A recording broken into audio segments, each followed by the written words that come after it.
Hola a todas y todos.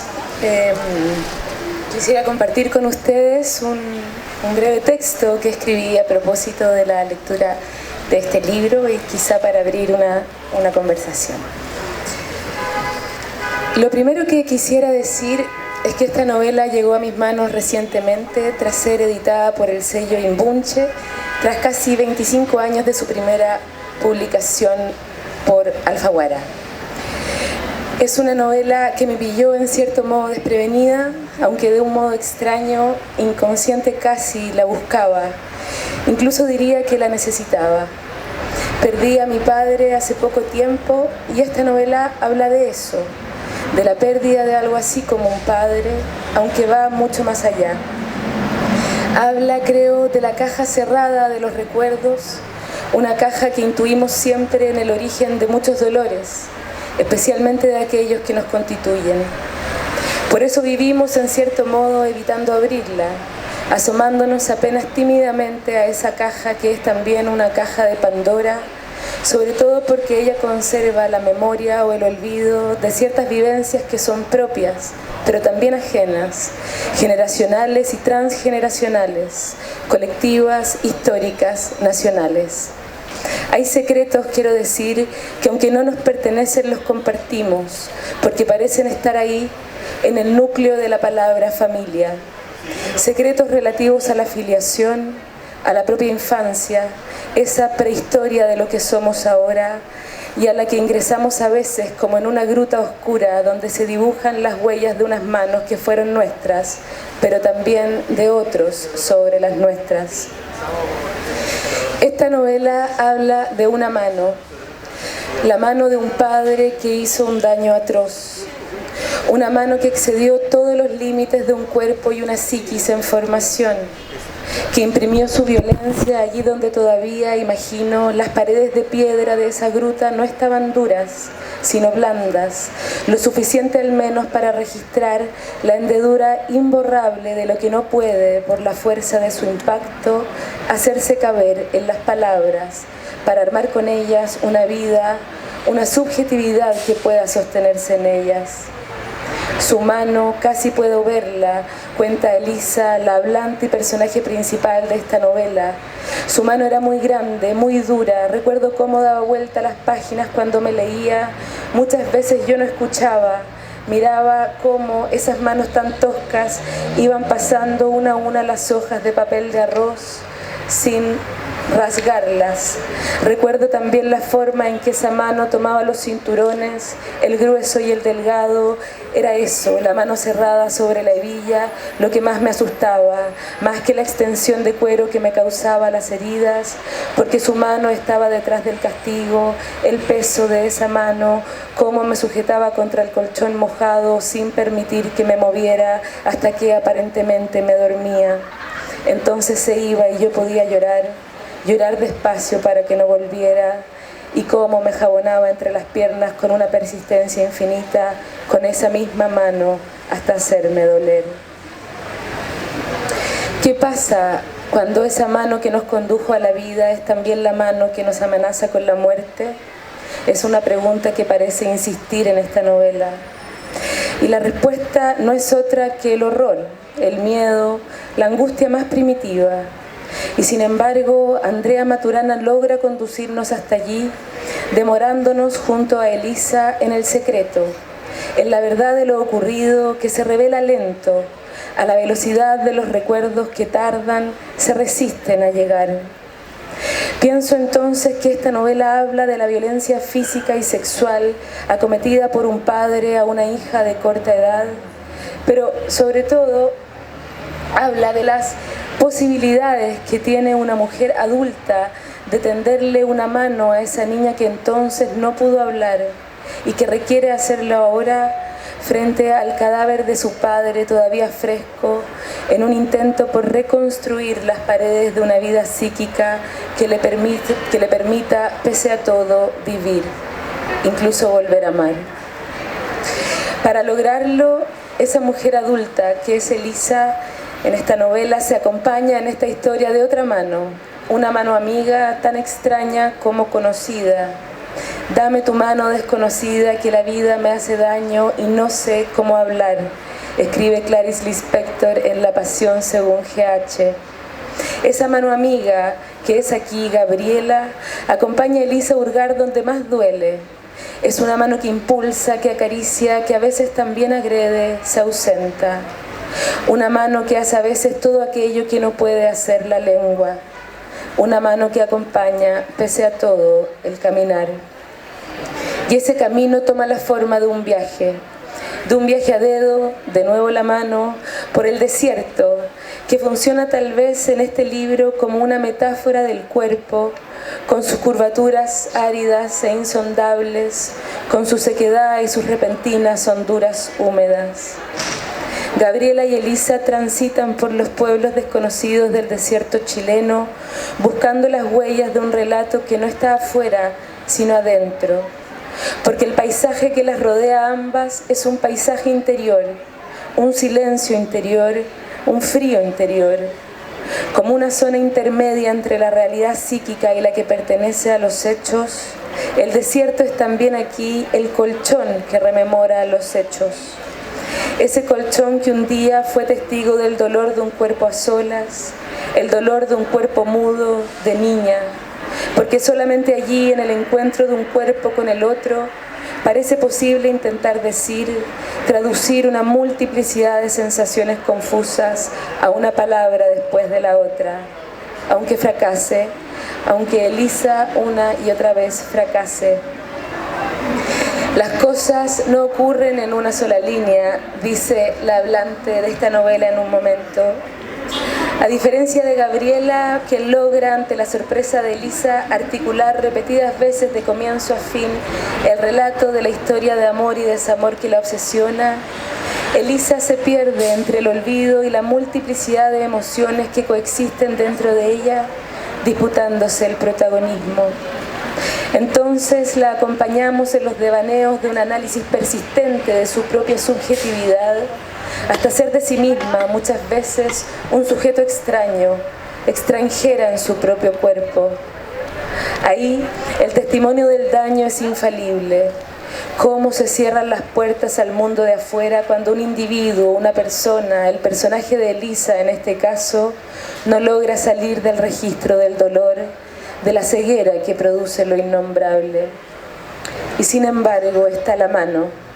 Las líneas de una mano, pensé, son una imagen que nos regala el cuerpo para la memoria y la escritura. Aunque nuestro destino sea regresar de los viajes de la memoria siempre con las manos vacías, allí están las líneas, persistiendo en la palma para invitar a la escritura. Porque esa mano que sufre, vive, palpa el dolor y la pérdida, es también la mano que escribe, como dijo un día Hélène Cixous. Y la mano que escribe es una que toca ella misma y desea. Conserva siempre en el secreto que guarda su palma un deseo de mundo.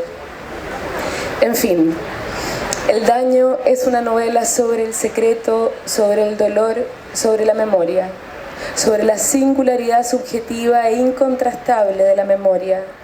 Y por lo mismo creo es una novela que piensa la escritura, el modo como las palabras son capaces de ganar terreno allí donde pese a todo se abisman en el silencio.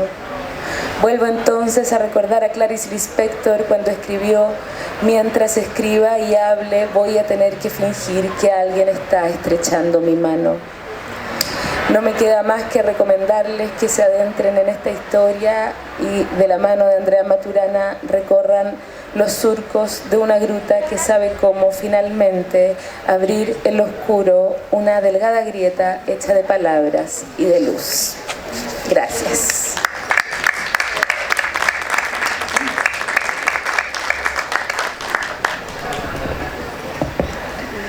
Me toca. ¿Cómo están? Buenas tardes.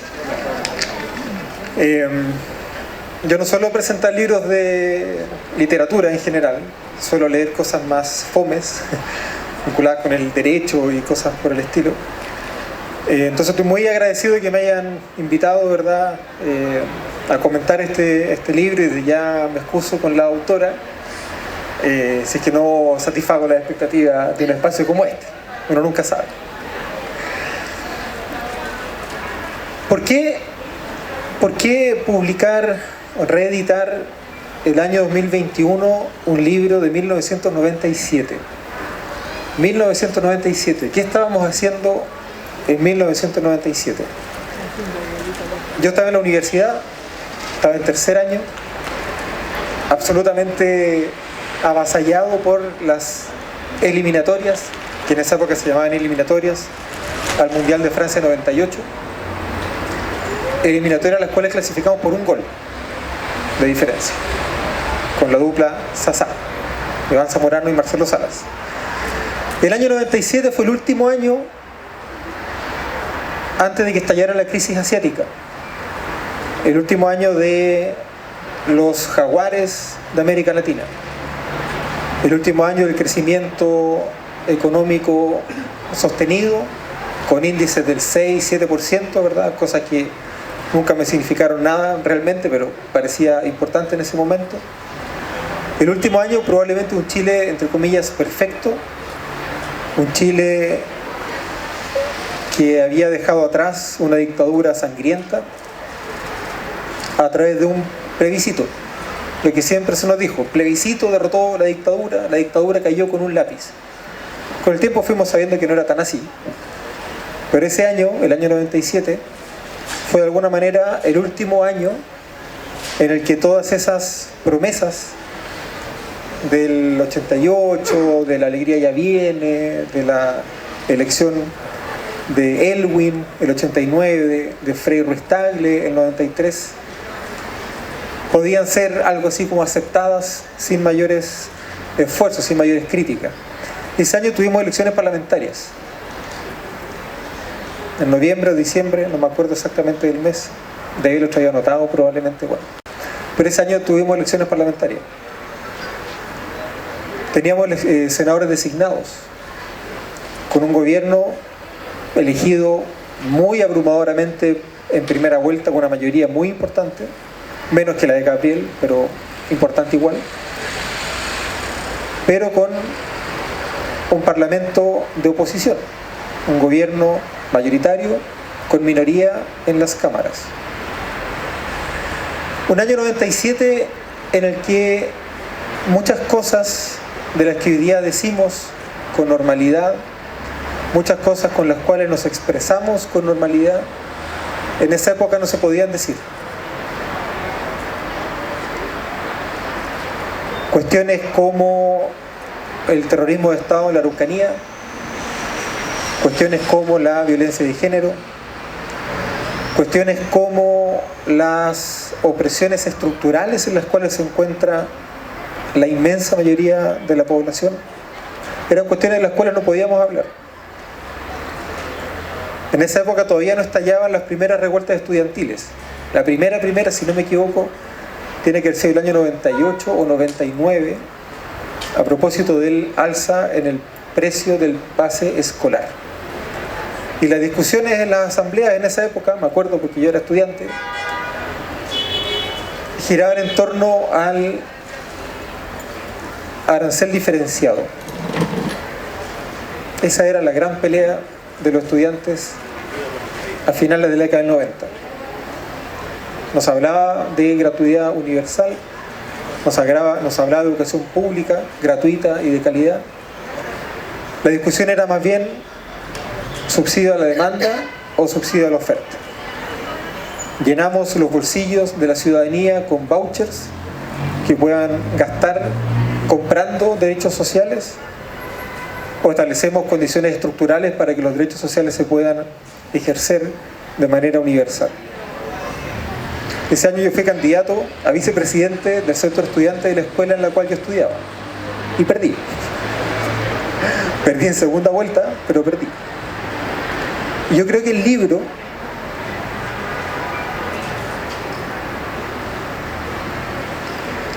nos hace una invitación muy interesante. La editorial, al reeditar un libro del año 97, nos hace hoy día una invitación muy interesante. Elisa, que es la protagonista de nuestra historia, se demora 186 páginas en decir que fue violada por su papá.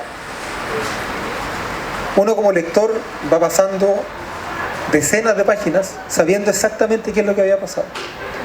Yo pensaba, mientras leía el libro, qué hubiera pasado conmigo si lo hubiera leído el año 97. ¿Cuánto me habría demorado en entender que Elisa había sido violada por su papá? Porque Elisa no lo dice, sino está muy avanzado el libro. Están todos los antecedentes puestos sobre la mesa, todos, sus relatos, sus temores, la forma en la que despierta durante la noche, la preocupación de Gabriela, de su amiga, por esos temblores nocturnos, ¿verdad? Hay algunos relatos que van tomando forma poco a poco a lo largo del libro, pero no es sino hasta una de las últimas conversaciones con su terapeuta, donde la terapeuta le tiene que decir, bueno, y que Elisa finalmente confiesa lo que le pasó. Y uno como lector del año 2022 ya lo sabía varias decenas de páginas atrás. Y me preguntaba mientras leía, ¿el lector del año 97 habría estado dispuesto a aceptar tantas decenas de páginas antes de la página 186 que una niña había sido violada por su papá? Entonces yo creo que hay un gesto ahí, primero un gesto muy potente de contar algo como eso, el año 97. Y hay un gesto muy potente por parte de la editorial de mostrarnos este relato 24 años después. Hay un ejercicio ahí muy interesante que nos invita a dialogar no solamente con las historias que nos estamos contando, con las historias que nos dan forma como pueblo, ¿cierto? Ese papel, esa función que cumple la cultura, enlazándonos, amalgamándonos como pueblo, sino que también en aquellas historias que nunca antes nos pudimos contar con la honestidad, con la fraternidad, con la sororidad con la cual nos las contamos hoy día. Entonces, yo creo que uno puede razonablemente preguntarse, y una invitación que yo también les podría hacer a ustedes en este momento, ¿qué tantas historias, qué otras historias han estado esperando por décadas para poder ser contadas de manera libre, transparente, abierta, donde nos podamos reconocer recíprocamente en nuestros dolores, en nuestros daños, donde nos podemos acompañar en esos procesos de recuperación, como Gabriela acompañó durante toda la historia a Elisa? ¿Qué hemos hecho en estos 30 años, 24 años, 40 años, 200 años, que durante tanto tiempo ha habido historias que no nos hemos podido contar con franqueza? Yo creo que el libro es muy potente. Me habría gustado mucho leerlo el año 97, tengo que decirlo. Habría entendido muchas otras cosas que me demoré varias décadas en entender. Pero leerlo hoy día, con la perspectiva histórica de lo que ha pasado en el país en las últimas décadas, en los últimos meses, en los últimos años, yo creo que tiene una potencia transformadora, una potencia liberadora muy importante. Después de confesarlo, después de decirlo abiertamente, a pesar de todas las piezas que hubo en el camino, Elisa no vuelve a hablar con su madre sobre esto. De hecho, a lo largo del libro no habla nunca con su madre explícitamente sobre esto. Solo lo menciona una vez, al pasar, sin entrar en profundidades. Y recibe de vuelta un charchazo, un golpe, y el silencio de la madre. Y es probablemente lo mismo que hemos recibido durante tantas décadas y durante tanto tiempo, cada vez que hemos tratado de compartir nuestros daños y nuestros dolores, nuestros traumas, nuestras opresiones en el espacio público. ¿A quién no le ha llegado un lumazo en la cabeza? ¿A quién no le ha llegado? Y es súper interesante que después de tratar de conversar con su madre, después de abrirse escuetamente, pero después de abrirse con la psicóloga, Elisa va a buscar el colchón aquel, se acuesta en ese colchón, se reconoce cómo su cuerpo excede a ese colchón, reconoce cómo de alguna manera ella lo ha superado Yo creo que es muy gráfica la forma en la que la autora cuenta cómo el cuerpo de Elisa está sobre ese colchón con sus brazos y sus piernas más largas, excediendo el colchón, como de alguna manera queriéndonos decir que lo ha superado. Y acto seguido, el colchón es incendiado. Y ese fuego liberador, que de alguna manera cierra el ritual con el cual Elisa se dice a sí misma, le dice a su madre, le dice a su hermana, que miran este espectáculo horrorizadas, se dice a sí misma: ahora sí puedo avanzar, he dejado estos dolores atrás, vivo con estos dolores porque me van a acompañar toda la vida, pero soy capaz de mirar ahora el amor de una manera distinta, de mirar la vida de una manera distinta. Se encuentra con Franco, ese amor que estaba ahí amenazante, ¿verdad?, expectante, y luego pierde a Gabriela. Pero ese rito liberador es de alguna manera el rito que nos debemos como sociedad. Y de alguna manera creo yo que el hecho de que me hayan invitado siendo constituyente en medio de un proceso de transformación tan importante es también una señal, una invitación a que seamos capaces también de ver esos daños, esos traumas que hemos venido acumulando como sociedad, como pueblo. Así que agradezco nuevamente a la autora por permitirme leer este libro 24 años después de su primera edición, y ciertamente agradezco también a la editorial y a la feria por haberme invitado y por haberme regalado la posibilidad de leer también tu libro. Muchas gracias.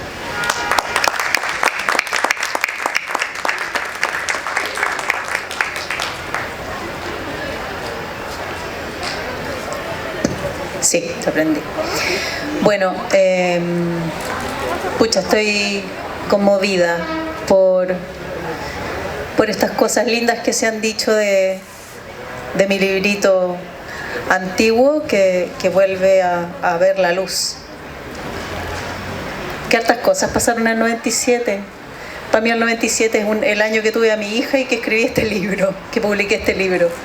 Tenía cero conciencia de todo lo que se movió además, ¿no? Parece que estaba metida creando en cuerpo y creando en mente.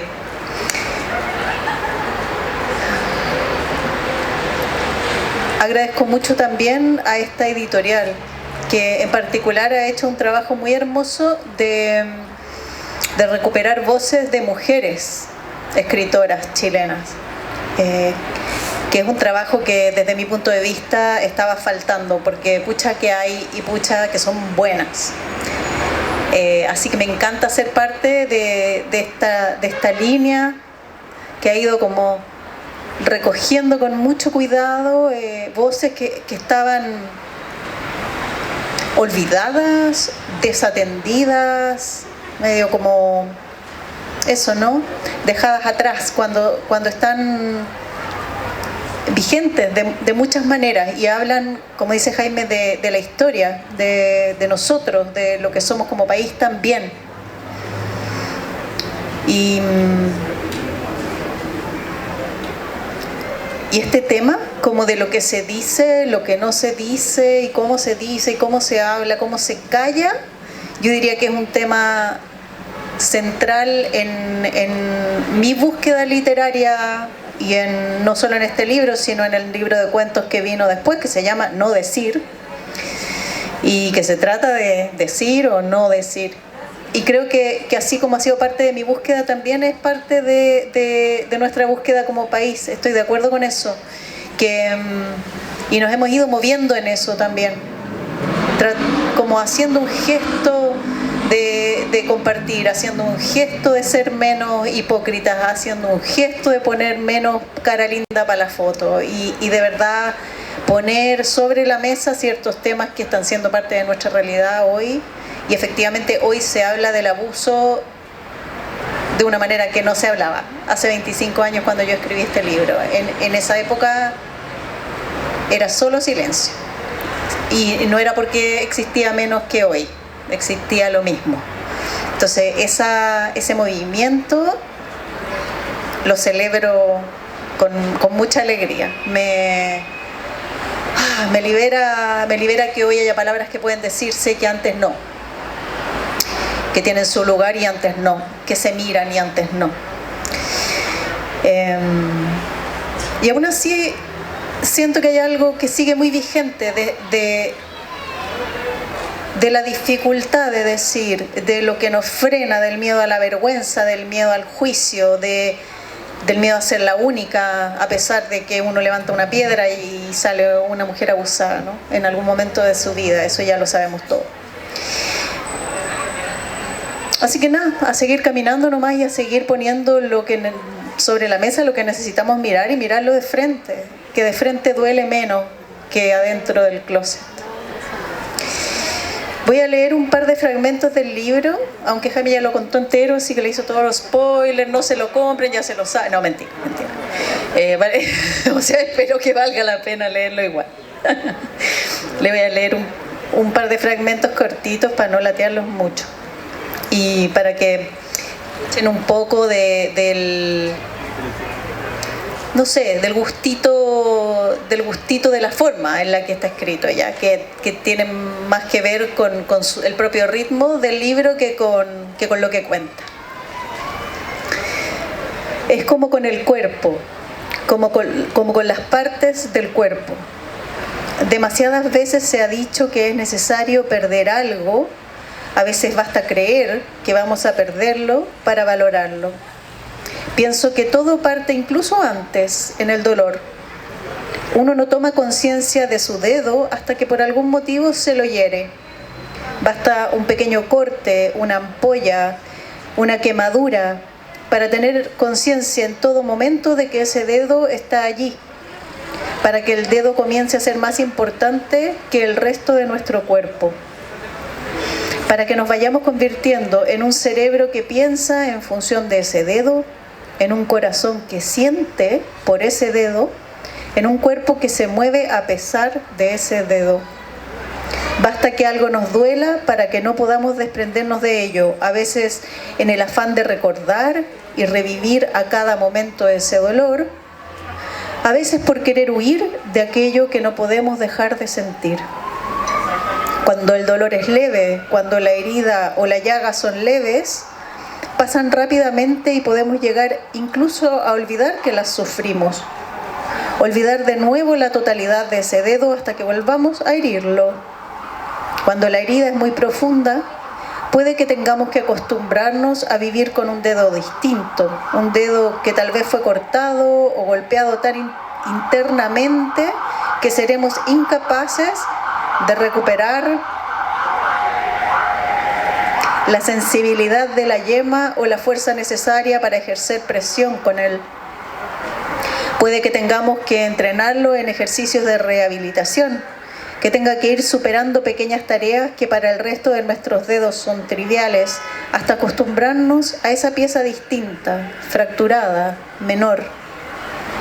Puede incluso que no lo soportemos y lo abandonemos del todo, para luego arrastrarlo como una muñeca de trapo, querida pero inanimada, al fin y al cabo prescindible.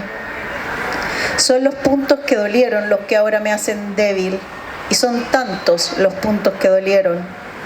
Cada vez que alguien se acerca a mí por cualquier motivo, desde la pura simpatía hasta la atracción, cada vez que una nueva forma de intimidad amenaza con aparecer, puedo ver esta caja llena de herramientas que cargo. Tantas, tan distintas.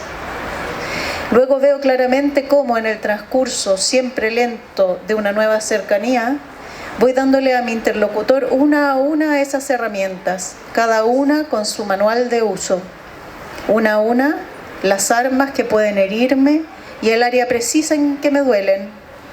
La posibilidad detallada de exterminarme por mi maldita y multifacética debilidad. Y algo en mí, tal vez lo mismo que quiere confiarse y entregarse y regalar a la vez esa arma con la sensación de que quedará en buenas manos, algo en mí sabe que tarde o temprano, por un descuido, por un resentimiento o incluso por un malentendido, una a una me serán arrojadas con un cerebro que piensa para ese dolor, un corazón que siente por ese dolor y un cuerpo que se mueve y funciona a pesar de ese dolor.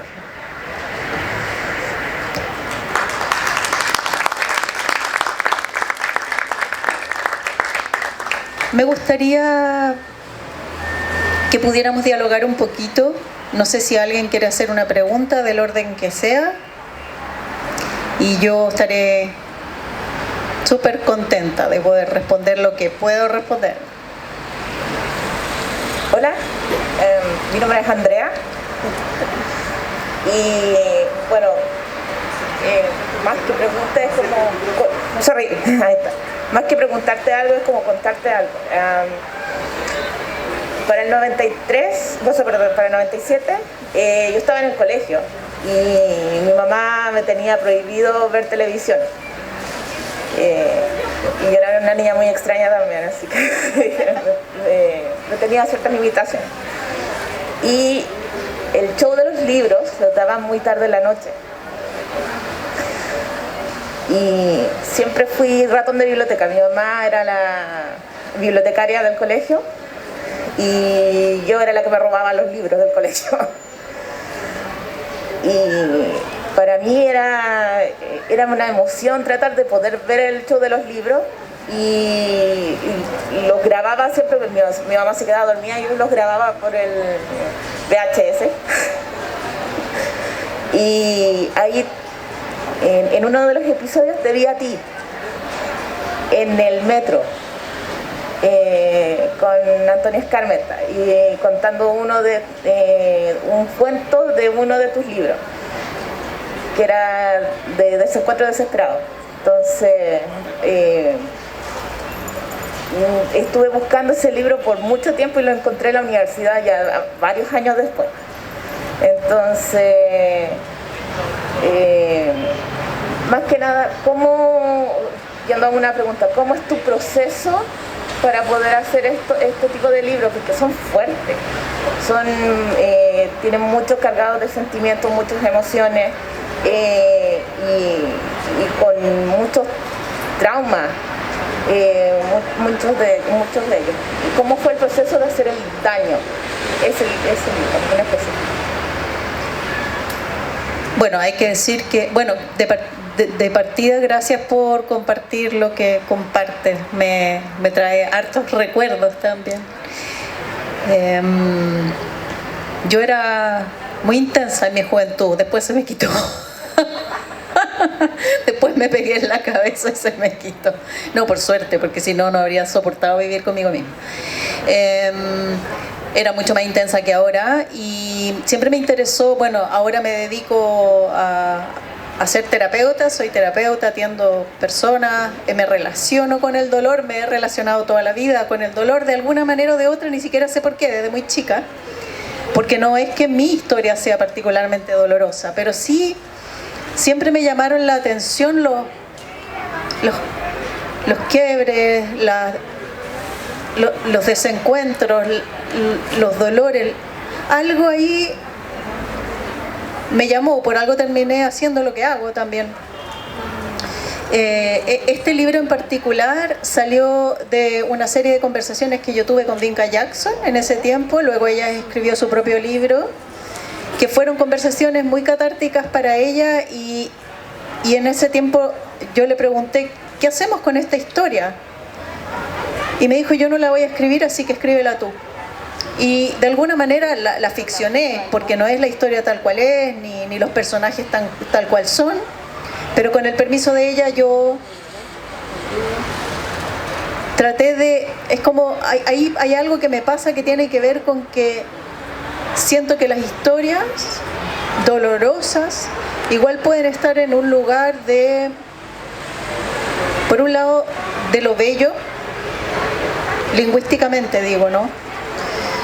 Y por otro lado de abrir conciencia, de despertar, entonces me gusta tomarlas y ponerlas en este formato que es una manera de comunicar.